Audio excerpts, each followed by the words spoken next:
Kita bersyukur bisa kembali dalam renungan harian edisi hari Sabtu tanggal 30 Januari 2021. Kembali kita akan mendengarkan firman Tuhan. Namun sebelumnya mari kita bersama-sama masuk di dalam doa. Mari kita berdoa. Bapa yang di dalam surga, kami mengucap syukur untuk hari baru yang Tuhan sudah berikan. Kami bersyukur karena sebentar lagi kami telah melewati 1 bulan penuh di bulan Januari ini. Dengan pertolongan Tuhan, dengan kasih sayang Tuhan, dengan pemeliharaan Tuhan yang kami rasakan. Tidak terasa kami akan berganti bulan, tetapi kami tahu Tuhan, tangan-Mu selalu ada buat kami. Terima kasih Bapa, sertai pemberitaan firman-Mu, dan kiranya setiap jemaat Tuhan yang mendengarkan firman Tuhan ini, biar mereka boleh diberkati dan mereka juga boleh berubah Tuhan, karena firman Tuhan adalah firman yang hidup. Biarlah Roh Kudus Tuhan yang ada di dalam diri kami masing-masing boleh bekerja dengan maksimal dan leluasa. Terima kasih Bapa, demi nama Tuhan Yesus kami berdoa. Amin. Bapak Ibu, pada pagi hari ini saya akan membawakan sebuah renungan dengan judul Hati-hati ditolak Tuhan. Nah, Bapak Ibu, saya punya cerita tentang tomat hijau. Tomat hijau ini saya petik dari kebun sendiri, ya, contoh yang menanam gitu. Suatu ketika panen, tomat yang berwarna hijau ini sudah diambil karena daunnya sudah kering. Lalu ketika saya mau membuatnya, saya mengiris tomat ini, ternyata yang kelihatannya tomat ini nih masih mulus, dalamnya itu ada ulatnya Bapak Ibu. Jadi ketika saya potong, saya terkejut dan saya geli sekali karena melihat banyak ulat di dalamnya. Bapak Ibu, saya tidak menyangka gitu ya, karena selama ini mungkin saya juga ketika saya di Surabaya pun saya tidak pernah menanam yang namanya tomat ataupun tumbuh-tumbuhan yang lain gitu. Tahu-tahu ketika di sini, ternyata bisa begini ya. Maksudnya ternyata tomat ini meskipun kelihatannya dia masih kondisinya baik dari luar, ternyata bisa jadi dalamnya itu ada ulatnya gitu ya. Lalu saya cerita kepada mama saya, ya Mama Edith, katanya iya, karena itu sudah seperti disuntik gitu ya oleh binatang begitu ya, oleh serangga, telurnya di dalam, jadi ketika menetas ya itu dia jadi ulat. Meskipun kelihatannya di depannya nggak ada apa-apa begitu ya, masih mulus. Nah Bapak Ibu, pesan cerita dari tomat hijau ini apa? Dari luar kelihatannya mulus, tidak ada cacatnya, cantik, sedap dilihat gitu ya. Tetapi siapa tahu di dalamnya ternyata busuk, tidak dapat dinikmati, mengecewakan. Jika gambaran tomat ini dikenakan kepada diri kita, diri yang bagaimana yang kita lihat, yang orang lain lihat, dan yang terpenting diri yang seperti apa yang Tuhan lihat. Apakah kita tampak indah di luar, tapi ternyata berulat di dalamnya, ataukah sebaliknya? Nah Bapak Ibu, di dalam perjalanan pelayanan Yesus, paling tidak ada satu kelompok orang yang terus-menerus mengikuti Yesus. Kelompok ini sering sekali muncul pada saat Yesus mengajar, melakukan mujizat, dan ketika mempertobatkan seseorang. Namun sayangnya kelompok ini, kelompok yang setia ini dalam tanda kutip ya, punya niat jahat. Dan kesaksian hidupnya jauh dari apa yang disaksikan lewat mulut bibirnya. Siapakah mereka Bapak Ibu? Mereka adalah orang-orang Farisi dan ahli-ahli Taurat. Dalam bahasa kita sekarang, mereka adalah pengajar agama, hamba-hamba Tuhan, orang-orang yang menekuni firman Tuhan. Namun di mata Tuhan yang Maha Tahu, mereka disebut orang-orang munafik, bermuka dua, orang yang tidak berintegritas, tidak patut dijadikan teladan hidup. Dari mana kita tahu? Injil Matius telah mencatat di pasal 23 ayat 1 sampai 3. Saya akan membacakan. Maka berkatalah Yesus kepada orang banyak dan kepada murid-muridnya, katanya, ahli-ahli Taurat dan orang-orang Farisi telah menduduki kursi Musa. Sebab itu turutilah dan lakukanlah segala sesuatu yang mereka ajarkan kepadamu. Tetapi janganlah kamu turuti perbuatan-perbuatan mereka, karena mereka mengajarkannya tetapi tidak melakukannya. Apa yang diajarkan benar. Hukum Taurat Musa yang Allah berikan. Tidak ada yang salah atau sesat dengan ajaran mereka. Tetapi ada satu hal yang kurang, dan ini yang penting. Mereka tidak melakukan apa yang mereka ajarkan. Ibarat menaruh beban di pundak orang lain, tetapi mereka sendiri tidak mau menyentuh beban itu, seperti yang dikatakan di ayat yang keempat. Kesaksian hidup mereka yang buruk menjadi peringatan keras Yesus kepada para muridnya dan orang banyak yang mengikuti dia pada saat itu.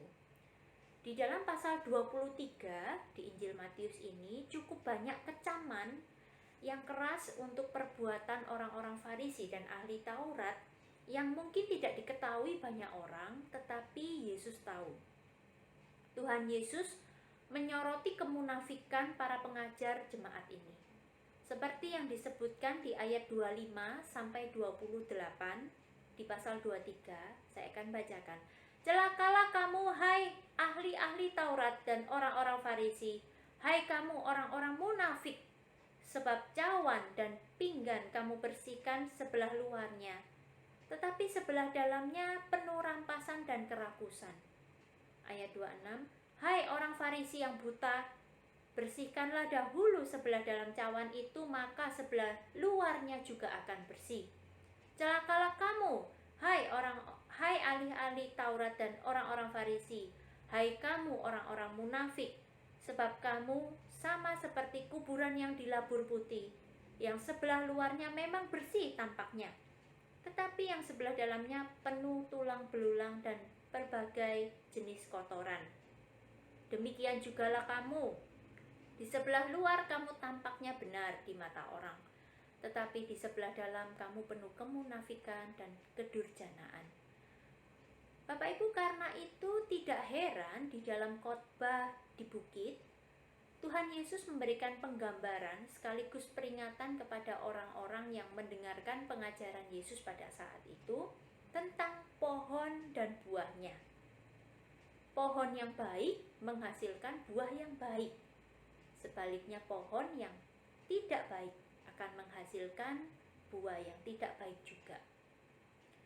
Apa yang ditunjukkan seseorang, baik itu idenya, sudut pandangnya, pikirannya, perkataannya, perbuatannya, itulah cerminan diri orang tersebut.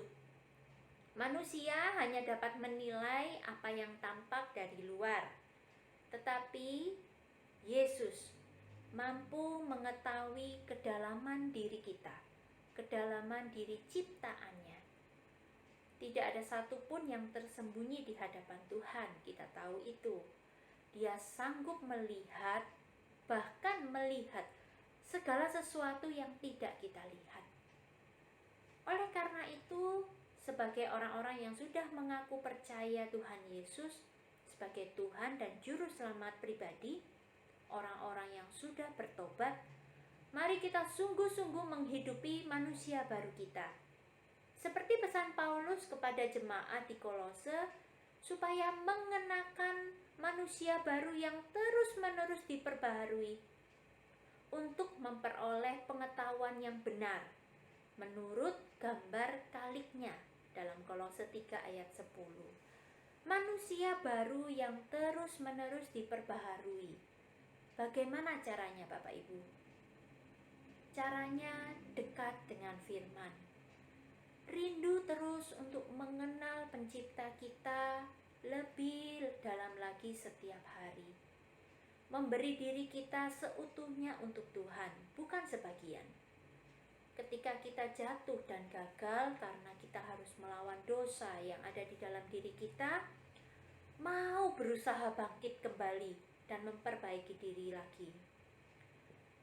Sebenarnya pesan firman Tuhan ini sudah sangat sering kita dengarkan ya. Namun tidak jarang juga kita abaikan dan lupakan dengan segera dan sengaja. Karena itu mari berjuang kembali. Selagi Tuhan masih memberi kita kesempatan hidup, berjuanglah untuk hidup selayaknya anak-anak Tuhan. Berjuanglah untuk menghidupi manusia baru kita. Berjuang untuk hidup sesuai dengan firman yang kita dengar dan diajarkan. Berjuang untuk melakukan kehendak Bapa yang di sorga. Karena sesungguhnya ketakutan terbesar kita saat hari Tuhan itu tiba bukan hanya kengerian neraka, tetapi takut ditolak Tuhan. Bapak Ibu, terus terang secara pribadi saya takut membayangkan jika nanti saya berhadapan dengan Sang Hakim yang agung itu, lalu dia berkata kepada saya, "Aku tidak mengenalmu, Yulia. Segera pergi dari hadapanku, hai kamu pembuat kejahatan.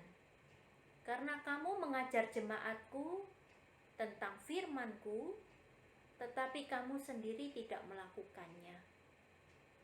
Karena itu Bapak Ibu, jangan terlalu percaya diri karena sudah melakukan ini dan itu atas nama untuk Tuhan. Atau terlalu cepat memutuskan, aku pasti masuk surga. Tetapi mintalah supaya Tuhan yang selalu mengoreksi diri kita, seperti yang dikatakan oleh Raja Daud di dalam Mazmurnya yang indah. Dia katakan, "Selidikilah aku ya Allah, dan kenalah hatiku. Ujilah aku dan kenalah pikiran-pikiranku. Lihatlah, apakah jalanku serong, dan tuntunlah aku di jalan yang kekal." Biarlah ini juga menjadi doa kita. Amin. Mari Bapak Ibu kita sekali lagi berdoa. Firman-Mu ya dan amin Tuhan. Kami bersyukur karena firman Tuhan ini selalu ada teguran, ada perintah, ada nasihat yang baik. Dan Tuhan juga memberikan janji penyertaan, janji kekuatan, janji damai dan sukacita yang kami terima ketika kami setia kepada Tuhan. Tuhan, ajarlah kami supaya kami juga bisa berkata-kata seperti Raja Daud, untuk minta Tuhan menyelidiki, lihat, dan terus menuntun kami ketika jalan kami mulai serong. Tolonglah kami Tuhan, sebab kami selama hidup di dunia ini kami terus berjuang melakukan peperangan rohani dengan diri kami, dengan dosa yang masih suka kami lakukan. Dan kami memohon biarlah Tuhan memberikan kepekaan di dalam hati kami, supaya kami tahu ketika itu dosa, kami menjauhi dosa itu Tuhan, bukan kompromi dengan dosa. Mohon penyertaan Tuhan, kiranya hidup kami berkenan di hadapan Tuhan, dan hidup kami seturut dengan apa yang kami pelajari, apa yang kami dengar, dan apa yang mengubahkan hidup kami. Terima kasih Bapa, kami mengucap syukur. Di dalam nama Tuhan kami Yesus Kristus